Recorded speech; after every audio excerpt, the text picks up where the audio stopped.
ওরা মোবাইল স্পিকারে রেখে যিনি আধিকারিক আছেন তার সঙ্গে কি কথা বলো 10 মিনিট ধরে আমাদের শুনিয়েছিলেন।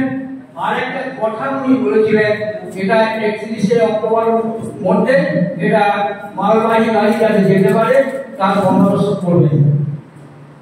কিন্তু দুঃখের বিষয়, আজকের সভায় উপস্থিত থেকে আমি জানতে পারছি যে সেই কাজটা এখনো হয়নি। এখানে একটা জিনিস আমি লক্ষ্য করলাম এসে, যে বিভিন্ন সংগঠনের আরামবাগের এলাকায় যে নেতৃবৃন্দ আজকে এসেছেন এবং আজকে এই সভায় এই ব্রিজ নিয়ে মালবাহী গাড়ি চলাচলের যে বন্দোবস্ত তার নিয়ে উদ্বিগ্ন। এখানে আমার একটা কথা মনে হয়েছে, এটা দেরিতে হলেও একটা শুভ সূচনা। এবং আজকে যদি এই নেতৃবৃন্দ বিভিন্ন সংগঠনে যারা এসেছেন তারা নিজ ভাবে ডেপুটেশন দেন এবং আজকের এই সভাটাকে তারা যদি একটা সমন্বয় কমিটি গড়ে তোলে একত্রিতভাবে যদি আন্দোলনকে পরিচালনা করেন তাহলে আমার মনে হয় এটা আরো ভালো হয়। এই কথা বলে আমি আমার বক্তব্য শেষ করছি। নমস্কার।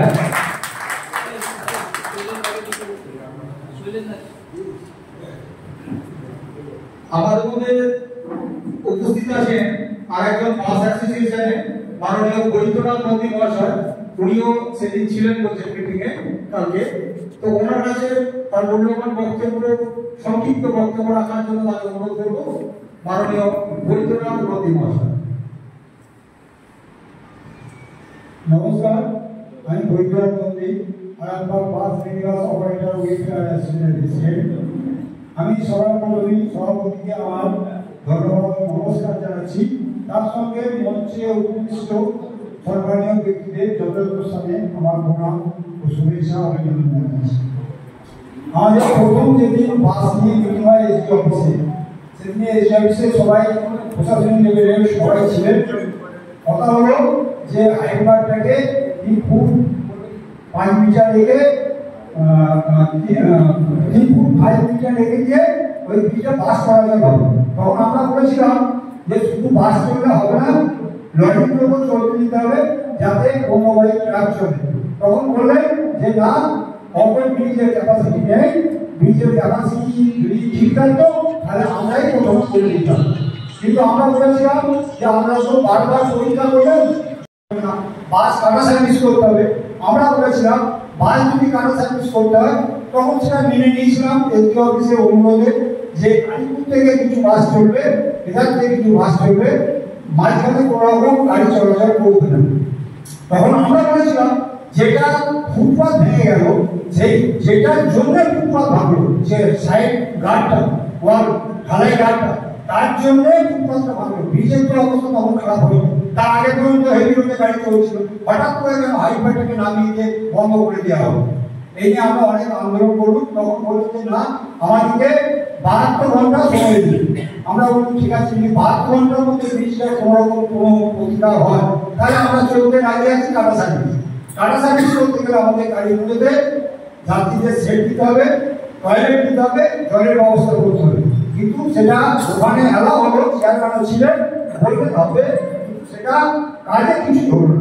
যথারীতি সেই প্যাসেঞ্জার দিকে ওই রোদে গাড়ি থাকতে হচ্ছে, জল নেই, টয়লেট নেই। আমরা আবার বললাম, তখন উনি হঠাৎ করে বললেন যে ঠিক আছে আমরা করে দিচ্ছি। তারপরে যে বাসগুলো চলাচল করবে আমাদের সঙ্গে কোনো আলোচনা না করে হঠাৎ হাইটবার নামিয়ে দেওয়া হবে। তখন আমরা এসডিওকে বললাম কি ব্যাপার, যখন মিটিং হলো ব্রিজ নিয়ে আমরা কাটা সার্ভিস করবো, হঠাৎ করে হাইটবার নামিয়ে গাড়িগুলো বন্ধ করা হলো কেন? তখন উনি বললেন যে এটা নবান্নের অর্ডার এসছে, এখানে আমাদের কিছু করণীয় নেই।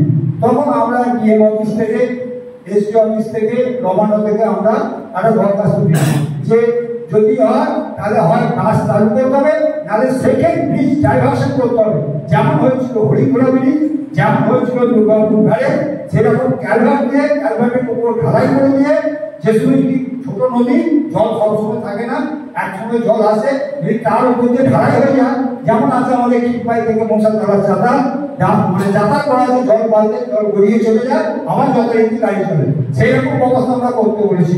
কিন্তু কালকে যা মিটিয়ে দেখলাম বলে সাইড ব্রিজ হবে না, প্রচুর খরচ, 8 মিটার হাইট, যেখানটা দিয়ে জল যাচ্ছে 8 মিটার হাইট। আমরা বলেছিলাম যে ওইখানটা যেখানটা 8 মিটার হাইট সেইখানটা আমরা কাটে ব্রিজ করে দিই, তারপরটা কালভার্ট দিয়ে দিই, তাহলে সবসময় গাড়িগুলো লোড বাস লরি সব যেতে পারবে।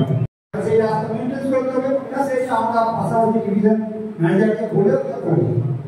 এই পর্যন্ত আলোচনা হয়েছে, জানি না ব্রিজ কতদিনে আরম্ভ হবে, টেস্টিং হচ্ছে পাচ্ছি। হ্যাঁ, এটা একটা বৃহত্তর আন্দোলন না হলে আমাদেরকে একটাই করতে হবে যে আপনারা যে কোনো উপায়, যে কোনো মূল্যে আপনারা ডাইভার্সন ব্রিজ করে দিন। যবে হবে হবে নতুন ব্রিজ, যবে হবে হবে নতুন ব্রিজ, একটা ডাইভার্সন ব্রিজ করে দিন। এইটাই আমরা অনুরোধ করেছি। আমি আমার সবাইকে আমার নমস্কার পুনঃ জানিয়ে বক্তব্য শেষ করি। ধন্যবাদ। আরামবাগ ব্যবসায়ী কল্যাণ সমিতির চেয়ারপারসন মাননীয় ব্রজমোহন কুণ্ডু মহাশয়কে তার সংক্ষিপ্ত বক্তব্য রাখার জন্য অনুরোধ করছি। এর সঙ্গে আমি একটু বলে রাখি, আন্দোলন করতে হবে, আমাদের আন্দোলন, আমরা যেহেতু ব্যবসাদার, এবং আমাদের সংগঠন যতই লোক থাকুক কিন্তু একসঙ্গে করা খুব কষ্ট, কেননা ব্যবসা বন্ধ করে আসতে চায়। তাই আমাদের যত কষ্টই হোক একটা ডেট করে প্রতিটি বন্ধ একবার 1 ঘন্টাই হোক, 8 ঘন্টাই হোক, মেন নেতাজি স্কোয়ারে আগে এসডিও স্যারকে জানিয়ে কিভাবে কি করতে হয় আমরা একটা যেন দৃষ্টান্ত দেখাতে পারি যে আমরা এর দিয়ে সচ্চার হচ্ছি। প্রদীপবাবু, আপনি দীর্ঘদিন ধরে এই রামকৃষ্ণ সেতুর ভগ্নদশা যখন শুরু হয় সেই সূচনা থেকেই আপনি এই ব্রিজটাকে নিয়ে লিখছেন। ব্রিজের যে ভয়ঙ্কর অবস্থা এবং এটা যে ইমিডিয়েট এটাকে সংরক্ষণের পাশাপাশি নতুন ব্রিজ শুরুতেই আপনি কিন্তু দাবি তুলেছিলেন। আপনার কি মনে হয় যে এই মুহূর্তে আপনি যেহেতু একই সাথে গোঘাটেরও বাসিন্দা এবং আরামবাগেরও বাসিন্দা, এই দুটো জায়গায় যেহেতু কৃষিভিত্তিক, কোল্ড স্টোর এবং আলু এবং ধান এই যে মুখ্য ব্যবসা, এই ব্যবসাটা কিন্তু রসাতলে যেতে বসেছে এই শুধুমাত্র ব্রিজটাকের কারণে, আপনার সাজেশন কি যদি একটু বলেন? দেখুন, আরামবাগের যে ব্রিজটা আছে এটা আর্চ লাইন ধনুকের মতো, এর বয়স সীমা হচ্ছে 45 থেকে 50 বছর, কিন্তু এখন 60 বছর অতিক্রম করতে চলেছে। যে কোনো মুহূর্তে কিন্তু এই ব্রিজটা ভেঙে পড়বে, এটা ঘটনা। কিন্তু একটা নতুন ব্রিজ তৈরি করতে গেলে ব্রিজটা তৈরি করতে 5 বছর সময় লাগে। ব্রিজটা তৈরি করতে 5 বছর সময় লাগে। আমাদের এই শ্রীরামকৃষ্ণ ব্রিজটা 5 বছর তৈরি করতে লেগেছিল, 60 থেকে 65 সাল পর্যন্ত। আবার দেখুন বর্ধমানের ব্রিজটাও 5 বছর লেগেছে। আমার প্রশ্ন, এই যে বৃদ্ধ সেতু এখন বলাই ভালো, আমাদের যে কোনো মুহূর্তে ওটা ভেঙে পড়ে যাবে। এটা ভেঙে পড়ে গেলে 5 বছর সময় লাগবে। সেই 5 বছরে কি হবে, কি বিপর্যয় নেমে আসবে এখানে থেকে। আমাদের এক্ষুনি নতুন ব্রিজ তৈরি করতে হবে, তার পাশাপাশি একটা বিকল্প তলাতে যদি একটা অস্থায়ী ব্রিজ রাখা যায় সেটাও রাখতে হবে। আমাদের বর্ধমানের ব্রিজটা আমি যতক্ষণে জানি 348 কোটি টাকা খরচ বরাদ্দ হয়েছে, সেখানে ওই পাশে ছোট অস্থায়ী ব্রিজটা করতে 10 কোটি টাকা, সেটা কিছুই নয়। আর মানে আরামবাগের ক্ষেত্রে অনেকে বেশি ভাবতে পারে, কিন্তু 10 কোটি টাকাটা খুব একটা বেশি নয়, যেভাবে আমাদের টাকাটা বিভিন্ন দিকে আদায় হয়ে থাকে। আর আরামবাগটা হচ্ছে কৃষি নির্ভর, এটা একটা শহর, এখানে পুরো শহরটা স্তব্ধ হয়ে যাবে। শুধু আরামবাগ নয়, আরামবাগের সঙ্গে কলকাতার সমস্ত যোগাযোগগুলো সব বিচ্ছিন্ন হয়ে যাবে। সুতরাং আমাদের একটা অস্থায়ী ব্রিজ খুবই দরকার হয়ে পড়েছে। তার পাশাপাশি কিন্তু অস্থায়ী ব্রিজটা করেই কিন্তু থেমে গেলে চলবে না, পাশাপাশি নতুন ব্রিজটাও তৈরি করতে হবে। এছাড়া কিন্তু আমাদের পথ নেই। আমি এবার একটু আসবো মধুমিতাদির কাছে। আপনারা একই সাথে যেমন প্রদীপবাবু জানালেন যে একটা বিকল্প সেতু করতে হবে, পাশাপাশি নতুন একটা ব্রিজ করতে হবে। আর এদিক হচ্ছে বাসের যে যোগাযোগ, আপনারা প্রায় 6টা জেলার সঙ্গে যোগাযোগ রক্ষা করে বাস ব্যবসা করছেন। বাস ব্যবসা প্রায় লাটে, এমনিতেই আপনাদের বাস ব্যবসা আদার্স যে সমস্ত গাড়ির জন্য শেষ হয়েছে, তারপরে এই ব্রিজ। আপনারা কি মনে করছেন যে আদৌ সরকারের সদিচ্ছা আছে? কারণ এই নতুন ব্রিজ, কারণ অনেকেই যেটা মতামত দিচ্ছেন আমাদের খবরে কমেন্টে যেগুলো পাচ্ছি, যে নির্বাচন আসবে এবং নোটে গাছ মুড়াবে নির্বাচন শেষে, তারপর দেখা যাবে আবার সেই লালিপপ, মানে এটা হচ্ছে বিকল্প সেতু, একটা লালিপপ ধরানো হচ্ছে। আদৌ হবে কিনা সন্দেহ। আপনারা কি মনে করছেন, কি প্রয়োজন? দেখুন, কথাই বলে যে আশাই বাঁচে চাষা, আশা নিয়ে জগৎ। আমরা এখন অবধি আশা রেখেছি যে আমরা নতুন সেতু উপহার পাব, এবং যেটা আগেই প্রদীপবাবু জানিয়েছেন, নতুন সেতু একটা দীর্ঘমেয়াদী ব্যাপার, কারণ এটা একদিনে সম্ভব নয়। তো সেই জায়গা থেকে একটা বিকল্প সেতুর দাবি কিন্তু যখন ব্রিজ কিছুটা অংশ ভেঙে পড়ে সেই দিন থেকেই আমাদের বাস অ্যাসোসিয়েশনের দাবি ছিল হিউম পাইপ দিয়ে একটা বিকল্প সেতু তৈরি করা হোক, যেটা দিয়ে মানে বাস তো যাবে, সাথে লরি টরি হেভিওয়েট গাড়িগুলোও যাবে। কারণ অর্থনীতি কিন্তু এতে ভীষণভাবে ক্ষতিগ্রস্ত, যেহেতু ব্যবসায়িক দিকগুলো বন্ধ হয়ে যাচ্ছে। বাসের অবস্থা মানে পরিবহন ব্যবস্থাটা খুব খারাপ জায়গায়। সেই জায়গা থেকে আমরা একে অপরের সঙ্গে ওতপ্রোতভাবে জড়িত, মানে একজন আরেকজনের সঙ্গে জড়িত। বাস চললে ব্যবসা চলে, ব্যবসা চললে বাস চলে, এরকম একটা ব্যাপার থাকে। সেই জায়গা থেকে সবাইকে প্রাধান্য দিয়ে দ্বিতীয় একটি বিকল্প সেতু এবং সাথে অবশ্যই নতুন সেতুর চিন্তাভাবনা এটা মাথাতে রাখতেই হবে, এটাই আমাদের চাওয়া। আমি একটু দেবুবাবুর কাছে যাব।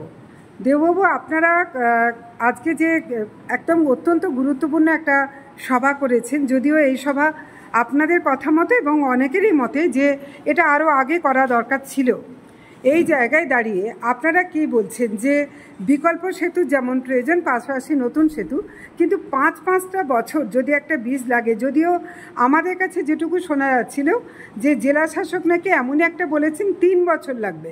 আমি জানি না 3 বছরই লাগুক 5 বছরই লাগুক, এই যে একটা মানে ব্যাপক সময়, এই সময়টার মধ্যে রামকৃষ্ণ সেতুর যে কি ভয়ঙ্কর পরিণতি হতে পারে কেউ জানে না। তাহলে আগে কি আপনাদের বিকল্প সেতুটাই আসুক প্রয়োজন? আমাদের বিকল্প সেতু লাগবেই, এটা প্রয়োজন অতি অবশ্যই।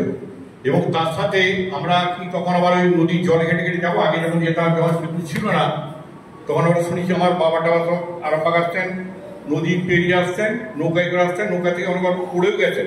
এমন ঘটনা ঘটেছে, ভিজে কাপড়ে জামা কাপড় পরে বাড়ি গেছেন, কি হলো না নৌকাতে, মানে সেই পুরনো যে সময়টা ফিরে আসবে।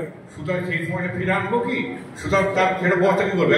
আমাদের বিকল্প সেতু চাই, বিকল্প সেতু করে দিতে হবে। আমরা সিনিয়র করেছিলাম তো যে আপনি বিকল্প সেতু করুন, যেটা মুখ্যমন্ত্রী বলছেন সেটা তো আমরা আগে ডিমান্ড করেছি ওনার কাছে, বলে না এটা আমার কিছু করার একটা নবান্ন করতে হবে। এই কথায় কথায় যদি আপনাদেরকে নবান্ন দেখানো হয়, তাহলে নবান্ন, তাহলে এখানে যারা আছেন এসডিও এসডিপি এরা কি করতে আছে? এরা বসে আছে, এরা ছোট জগন্নাথে বসে আছে, এরা আমার কাছ থেকে ওই রোড ট্যাক্স সমস্ত টাকা আদায় করার জন্য বসে আছে, গাড়ি ধরে তার ফাইন আদায় করে বসে আছে, এই করে আছে, ওরা কোনো কাজের জন্য নয়। তো আমার বক্তব্য একটাই, স্টেট কার্ড কথা, আমি যেটা স্টেট কার্ড কথা ভালোবাসি। আমরা যদি এই আমার আজকে আমাদের সভা হলো, এই জিনিসটা নিয়ে আমি এসডিও সাহেবের কাছে যাবো, যেই আমরা মিটিং করে আলোচনা করেছি। আপনি কি করছেন বলুন, যদি বলে না কিছু করবো না, আমরা তার পর দিনই ডাক দেবো, এই টোটাল ঘেরাও করে ওনাকে ঘেরাও করা পরিষ্কার বক্তব্য। আমার বক্তব্য কলেজগুলো করার জন্য কলকাতাতে একটা কোনো ব্রিজ ভেঙে গেল, কলেজে করে গেল 10 কোটি 20 কোটি 30 কোটি 40 কোটি 50 কোটি টাকা খরচ করা হলো 4 বছর জন্য, তাহলে আমার কেন হবে না কেন?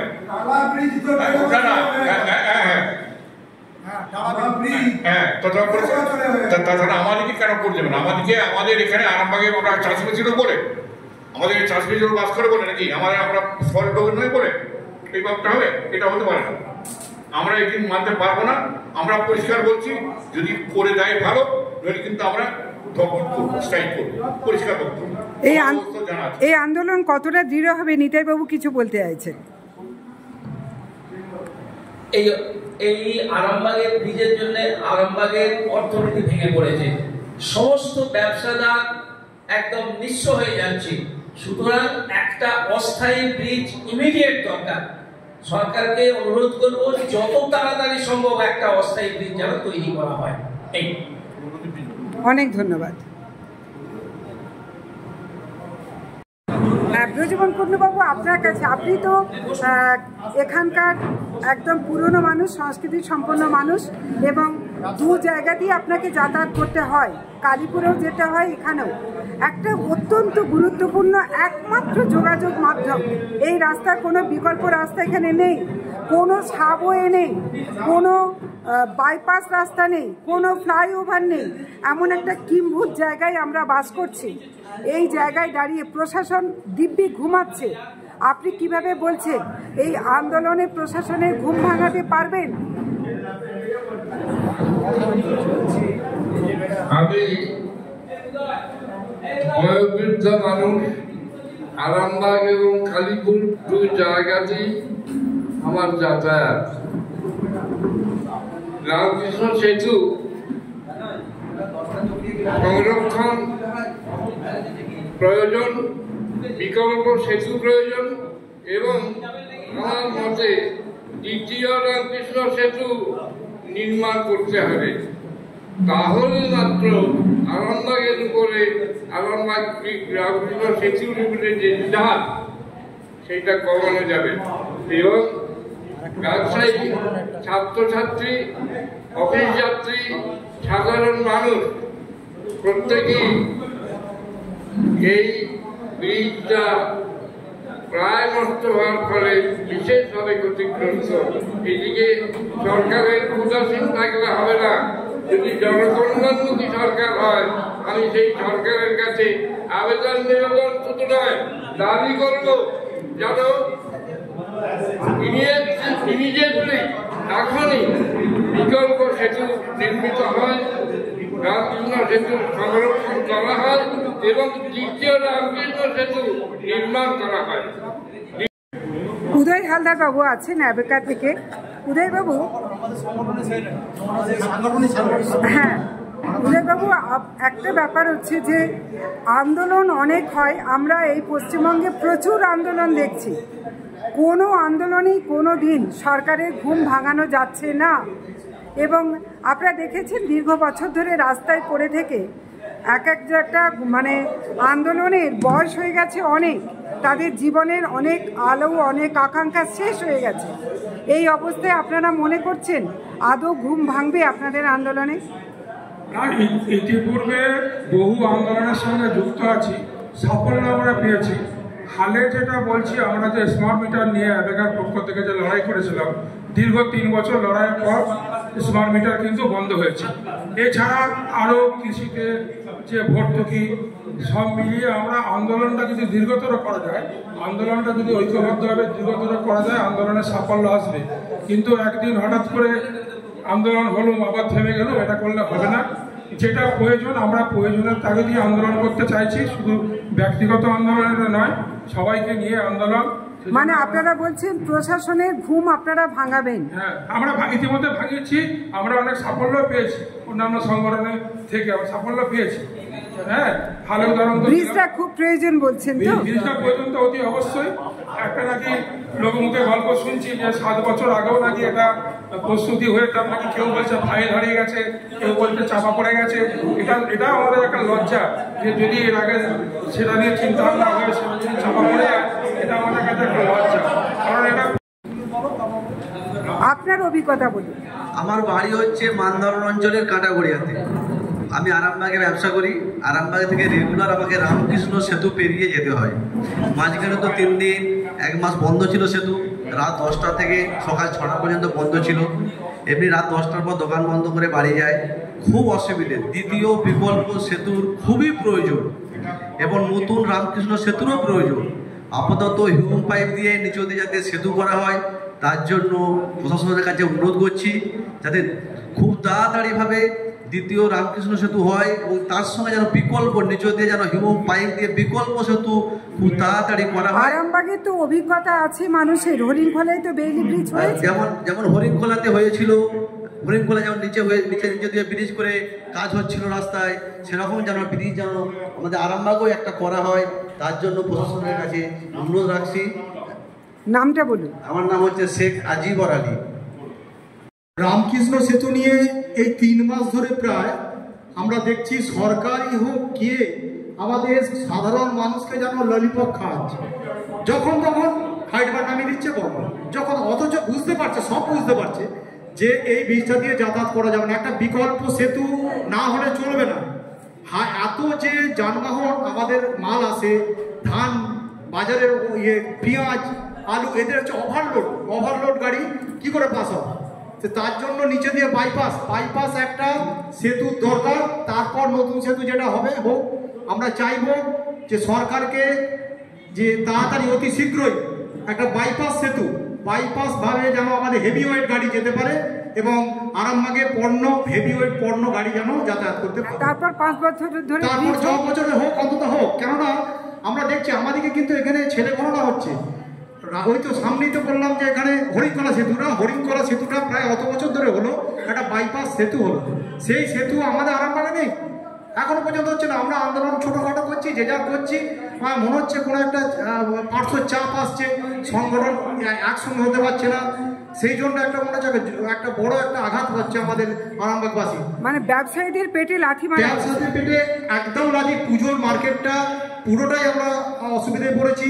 এই যে আপনি দেখুন, এখন পেঁয়াজ আলুর গাড়ি আসবে, পেঁয়াজ আলুর গাড়ি তো 10 টনের গাড়ি নয়, 5 টনের গাড়ি নয়, ওই গাড়িগুলোতে ঢুকতে হবে।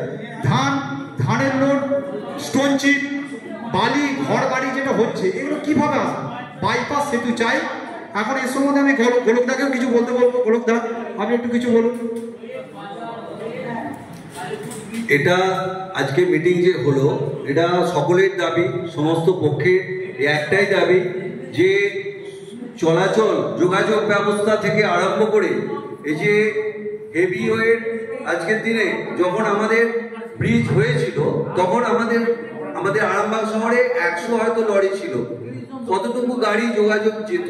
অনেক রাইস মিল তো আজকে অনেক 100 গুণ বেড়ে গেছে, স্টোর 100 গুণ বেড়েছে। সেখানে যোগাযোগ প্রতিনিয়ত নতুন গাড়ি বেরোচ্ছে। আর তখন 6 চাকার বেশি গাড়ি ছিল না, এখন 16 চাকা না, এখন 26 চাকা গাড়ি পর্যন্ত পাস হচ্ছে। তো এই জায়গায় একটা যোগাযোগ মেন যেটা আপনার পশ্চিম বাঁকুড়া, পুরুলিয়া থেকে যোগাযোগ, মেদিনীপুরের সাথে যোগাযোগ, এই যে একটা বড় যোগাযোগ সংযোগস্থল আরামবাগ, সেই আরামবাগের প্রাধান্য যে বিরাট, সেটা এখনো যদি আমাদেরকে এই আন্দোলন করে বোঝাতে হয়, এটা খুব লজ্জার ব্যাপার। আজকে এত আমাদের যোগাযোগ ব্যবস্থা উন্নত যুগে, যেখানে গভর্নমেন্ট বারবার চেষ্টা করছে যাতে কত দ্রুত যোগাযোগ, বিভিন্ন জায়গায় ফ্লাইওভার হচ্ছে, বিভিন্ন জায়গায় অনেক যোগাযোগ ব্যবস্থা উন্নত করার জন্য আন্ডারপাস হচ্ছে। তো সেখানে আমরা একটা আন্দোলনের জন্য, একটাকে ব্রিজ করার জন্য এত বক্তব্য রেখে, এত আন্দোলন করে এই পথে আমাদেরকে এখনো পিছিয়ে থাকতে হবে, তো আমরা নিজেরাই লজ্জিত। এটা আমাদের আরামবাগবাসীর আজকে কত স্বাধীনতার পর আমাদের কত 60-65 বছর আগে এই ব্রিজ হয়েছে। তো সেখানে আমাদের স্বাস্থ্য পরীক্ষার নাম করে 6 মাস ধরে 5 মাস ধরে স্বাস্থ্য পরীক্ষা হচ্ছে। আরে বাবা, এটা ইমিডিয়েট কিভাবে মানুষের যাতে কষ্ট লাঘব হয়, যাতে এই যে চাষি, এখানে এগ্রিকালচার বেল্ট, এখানে পুরো গ্রাম বাংলা, আজকে গরুর গাড়ি চলতো আরামবাগ কামার থেকে, যে গরুর গাড়িগুলো আসতো আরামবাগে, যে ব্যবসা করতে আসতো, তখন গরুর গাড়ির ওপর ডিপেন্ড ছিল। সে গরুর গাড়ি আর ট্রাক্টর আর ছোটখাটো যানবাহন চলার জন্য এই ব্রিজ হয়েছিল, এত হেভি ওয়েট গাড়ির জন্য নয়। কিন্তু সেই গাড়ি তো আজীবন, আজ 60 বছর ধরে এই লোড বহন করছে। এখনো স্বাস্থ্য পরীক্ষাটা দরকার না ব্রিজটা আগে দরকার? এটা কি আপনারা মনে করেছিলেন যে প্রশাসন, মানে সরকারের মুখ যে বিভাগীয় দপ্তরগুলো, তাদেরই স্বতঃপ্রণোদিত হয়ে করা উচিত ছিল? আপনাদের এটা তো আমাদের আজকে ধরুন গাড়ির ট্যাক্স কত গুণ বাড়ছে, তারপরে লাইফ টাইম ট্যাক্স হয়েছে। বাইক ঘন বাইক শোরুমে গেলে বাইক দিতে পারছে না, সেটা 15 বছরের ট্যাক্স নিয়ে নিচ্ছে প্রতিনিয়ত। আজকে আরটিও, আরামবাগে আরটিও অফিস হয়েছে, এখানে খোঁজ নেবেন যে একটা গাড়ি রেজিস্ট্রেশন হতে টাইম নিচ্ছে, যেখানে অনলাইন হয়ে গেছে। কত শয়ে গাড়ি বেরোচ্ছে, হাজার 4 হুইলার গাড়ি, 4 চাকা 6 চাকা গাড়ি কিভাবে বেড়েছে। সেখানে ট্যাক্স গভর্নমেন্টের আর্ন বেড়ে গেছে, আরটিও লাইন দিতে হচ্ছে। তো সেইখানে আজকে একটা ব্রিজের জন্য আমাদেরকে পথে নামতে হবে, এটা আমাদের কাছে বিরাট লজ্জার ব্যাপার। আমরা কারোর কাছে বলতে পারবো না যে আমরা এই আরামবাগের বাসিন্দা। এটা আমাদের, আমি এই বলে আমার বক্তব্য শেষ করছি। ব্যবসায়ী সমিতি একজন সদস্য বলছি। আমার নাম শ্রী রঞ্জন চৌধুরী। আমাদের আজ বিভিন্ন সংগঠন নিয়ে যে আলোচনা হলো, এরপর আমরা সুষ্ঠুভাবে শৃঙ্খলাভাবে প্রশাসনের বিভিন্ন দপ্তরে যাব। তাতে ওনারা যদি কোনো কর্ণপাত না করেন, এরপর কিন্তু আমরা বৃহত্তর আন্দোলন নামতে বাধ্য হব। যদি সরকার আমাদেরকে বাধ্য করেন, আমরা বাধ্য হবই। এবং এরপরও আমরা চিন্তা করব আরামবাগ এই ব্যবসা করতে এসে যদি ক্ষতিগ্রস্ত হই, তার থেকে আমরা সম্পূর্ণ ব্যবসা বন্ধ রেখে সরকারের দৃষ্টি আকর্ষণ করবার জন্য চেষ্টা করব। কিন্তু কারণ এইভাবে ক্ষতিগ্রস্ত হয়ে ব্যবসা তো চালানো যাবে না। এর জন্য আমাদের ব্যবসা বন্ধ রেখে, সমস্ত ব্যবসা বন্ধ রেখে সবাইকে বলবো, সমস্ত ব্যবসা বন্ধ রেখে আমরা কিন্তু বৃহত্তর আন্দোলনের পথে যাব। এটাই আমি বললাম। আছে সেসব মাল গাড়ি ঢুকতে বা এ করতে খুবই অসুবিধা হচ্ছে, বা মাল আসছে। মানে আপনি বলছেন হার্ডওয়ার্সের ব্যবসা, মানে ধান চালের সাথে সাথে এরও ক্ষতিগ্রস্ত হচ্ছে, বিরাট ক্ষতি হচ্ছে। আপনাদের দাবিটা বলুন। হ্যাঁ, এটা যাতে মানে একটা নতুন ব্রিজ তো হওয়ার কথা, যেটা হচ্ছে সেটা হওয়ার অতি অবশ্যই দরকার, কিন্তু একটা টেম্পোরারি ব্রিজ অতি অবশ্যই হওয়া দরকার। জ্যোতিষ জগতে অদ্বিতীয় ডক্টর অঞ্জন শাস্ত্রী, আপনার উজ্জ্বল ভবিষ্যতের একমাত্র দিশারি। Call for booking 7477886099 or log in www.anjanshastri.com। Download করুন আমাদের exclusive mobile app astro Anjan.